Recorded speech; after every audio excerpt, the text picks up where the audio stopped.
بسم الله الرحمن الرحيم والتين والزيتون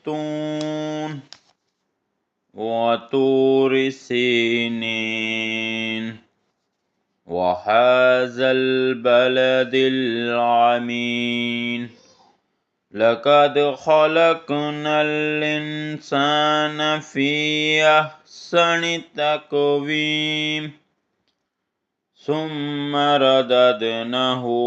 أسفل سافلين إلا الذين آمنوا وعملوا الصالحات فلهم أجر غير ممنون فما يكذبك بعد بالدين أليس الله بأحكم الحاكمين